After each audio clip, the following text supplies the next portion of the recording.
Proclamação do Evangelho de Jesus Cristo segundo Marcos. Alguns fariseus se aproximaram de Jesus para pô-lo à prova. Perguntaram se era permitido ao homem divorciar-se de sua mulher. E Jesus perguntou: o que Moisés vos ordenou? Os fariseus responderam: Moisés permitiu escrever uma certidão de divórcio e despedida. Jesus então disse: foi por causa da dureza do vosso coração que Moisés vos escreveu este mandamento. No entanto, desde o começo da criação, Deus os fez homem e mulher. Por isso o homem deixará seu pai e sua mãe, e os dois serão uma só carne. Assim, já não são dois, mas uma só carne. Portanto, o que Deus uniu, o homem não separe. Em casa, os discípulos fizeram novamente perguntas sobre o mesmo assunto e Jesus respondeu: quem se divorciar de sua mulher e casar com outra, cometerá adultério contra a primeira. E se a mulher se divorciar do seu marido e casar com outro, cometerá adultério. Palavra da salvação.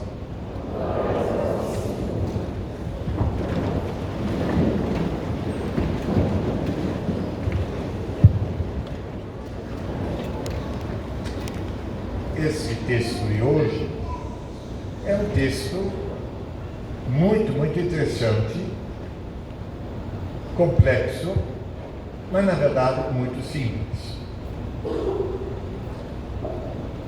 Já em outra ocasião eu falei, mas vou repetir, porque pode ser alguém que ainda não tem clareza quanto a isso. No tempo de Jesus, não se casava por amor, nem por sentimento. Casamento era um contrato entre famílias. Eram os pais do noivo, da noiva, que faziam um negócio e a partir desse negócio os dois viviam juntos. Em alguns países, até hoje, isto era assim. Mas naquela época era absolutamente o status. E aí sim, podia ter cancelamento deste contrato jurídico. Quando o homem podia pedir o cancelamento deste contrato em duas questões. Primeiro, se a mulher era estéril e não podia lhe dar um sucessor. E em segundo lugar, se ela estava prejudicando os negócios dele. Isto era o homem.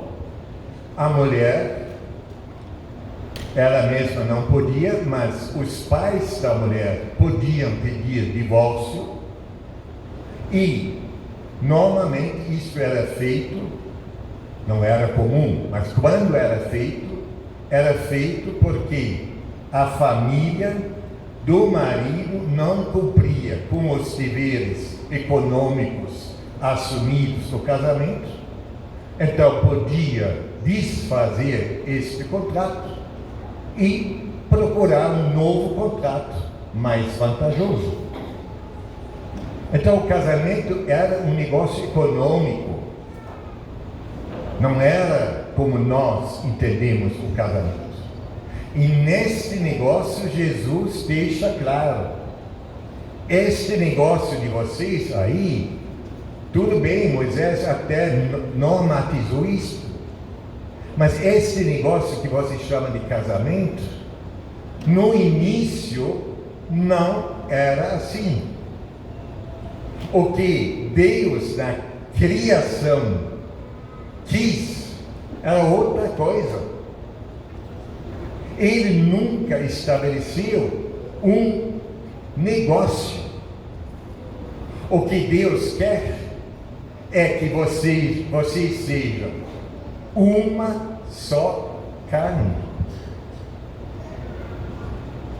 Ou seja, a dimensão do casamento da qual Jesus fala é absolutamente diferente daquilo que na época dele se tinha como norma do casamento. Ele coloca uma ideia revolucionária para aquela época. Uma só carne. E aí eu também vou lembrar outras homilias que já fiz, mas também para nós voltarmos e podermos aprofundar a palavra carne, uma só carne, é uma tradução do latim, do português, carne.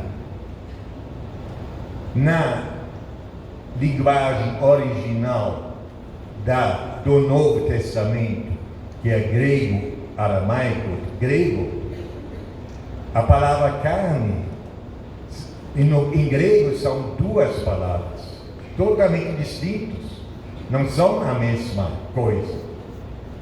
Então, uma palavra traduzida na palavra carne é hylé e outra é sarx.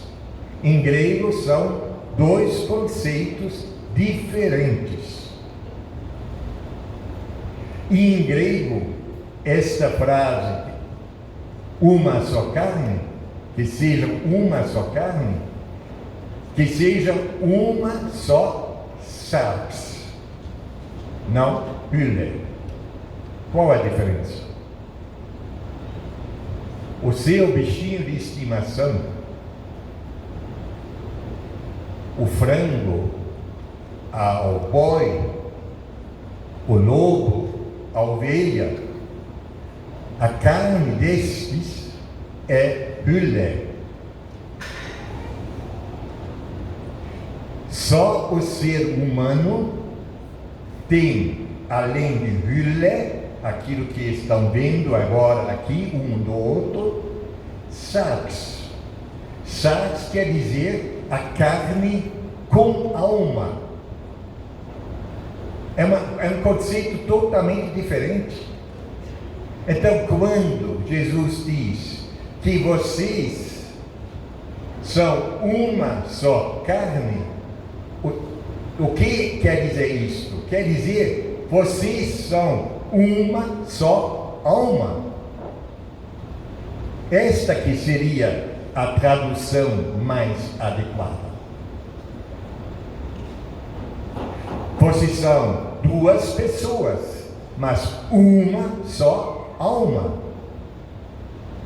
Lembro da Santíssima Trindade. 3 pessoas, um só Deus. É a mesma ideia.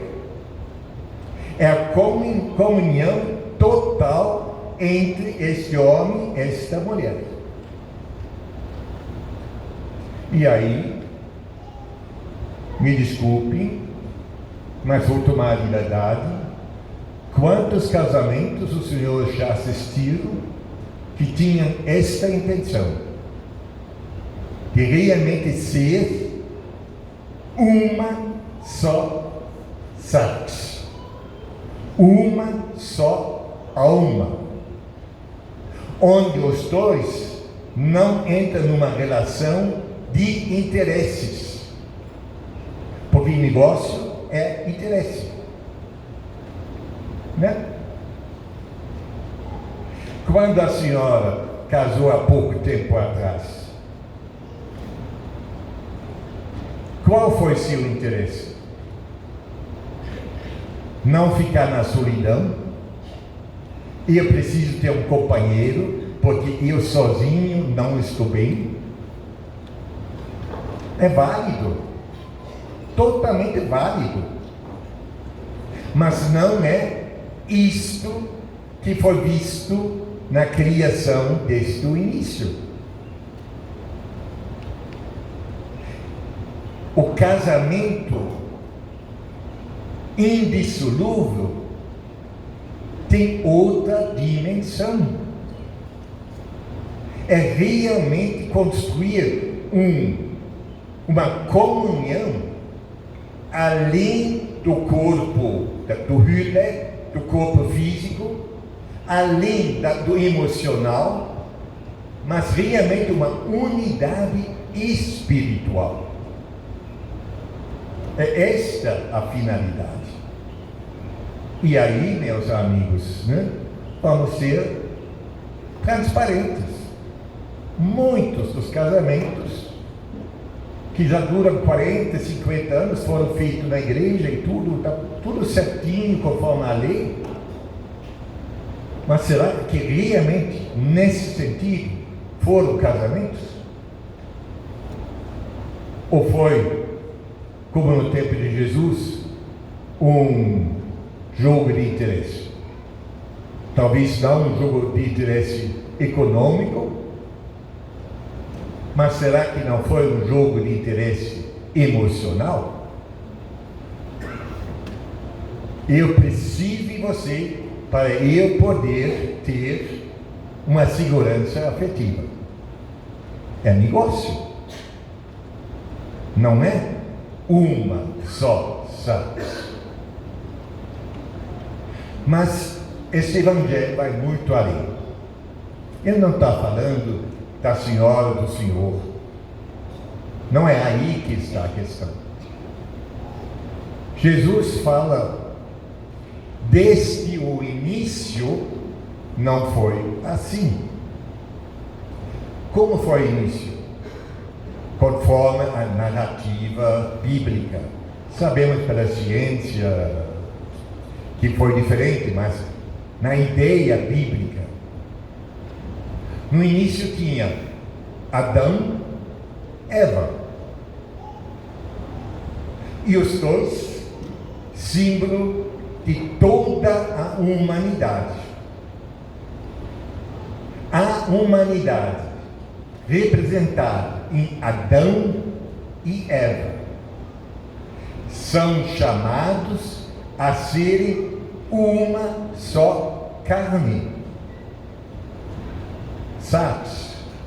Uma só alma.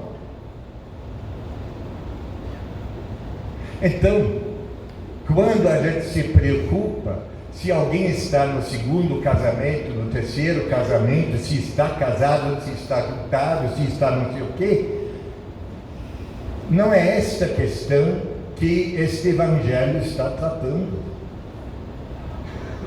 Este evangelho está tratando que eu agora, que nem casado sou, eu preciso construir uma só alma com a humanidade,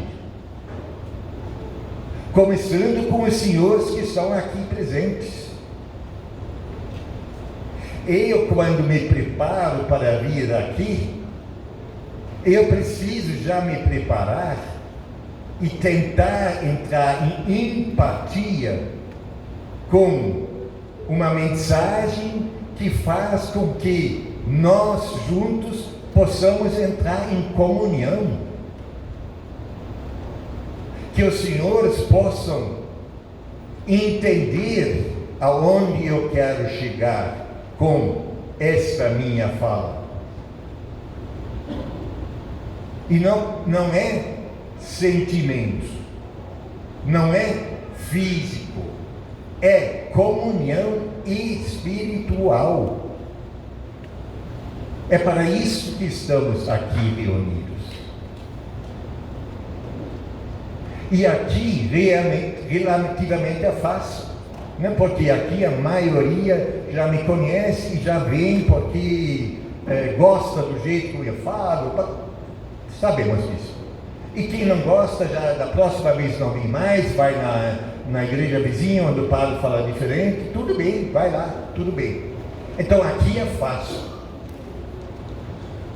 Agora, a minha comunhão, enquanto parte da humanidade, precisa estar com os israelitas que estão bombardeando os civis no Líbano.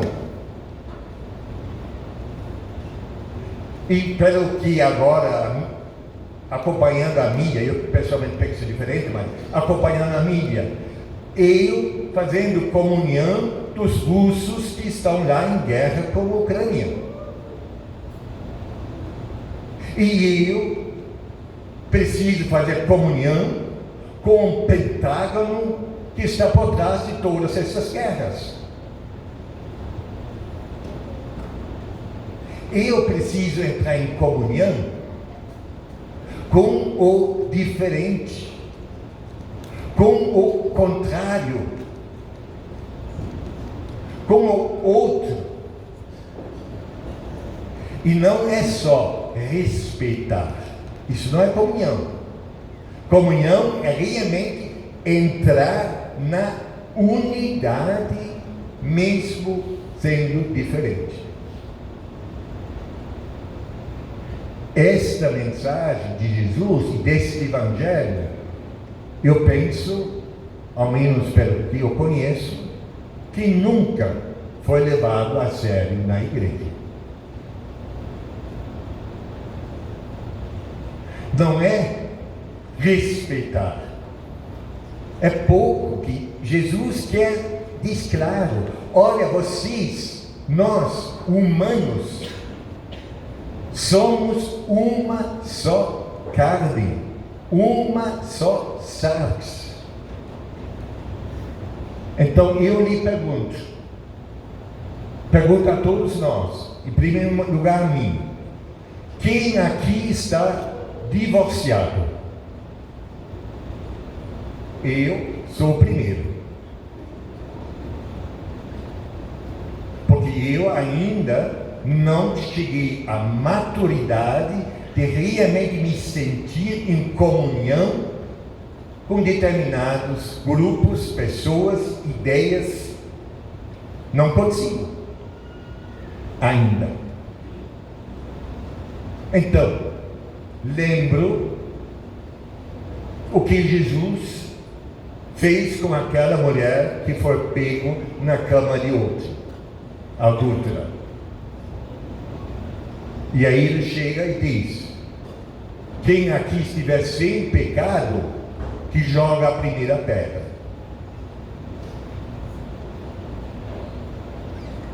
Então, meu amigo, minha amiga, você acha que você está pronto para jogar uma pedra em alguém?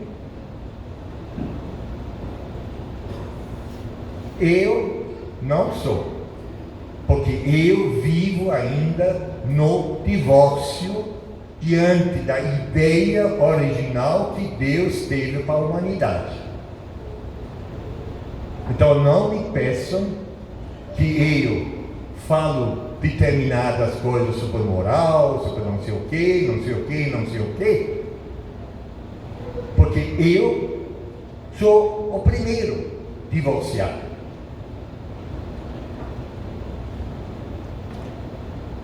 Mas posso também dizer, eu tento de verdade superar esta minha estrutura egoísta e realmente conseguir fazer comunhão mesmo com quem pensa e age totalmente diferente de mim.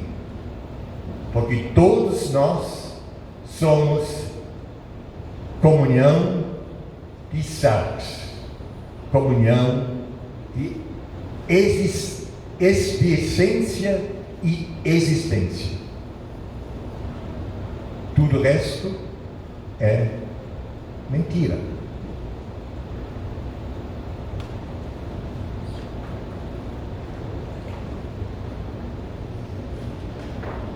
Se compadece de vós. Amém. Volve-se o rosto para vós, vos dê a paz. Amém. Que o Senhor vos abençoe, em nome do Pai, do Filho e do Espírito Santo. Amém. O que Deus uniu, o homem não separe. Então, não separe católico e evangélico. Não separe cristão e muçulmano, umbandista ou budista. Não separe feminino e masculino. Não separe bom e mal. Não separe. Deus criou um todo. E Deus criou comunhão.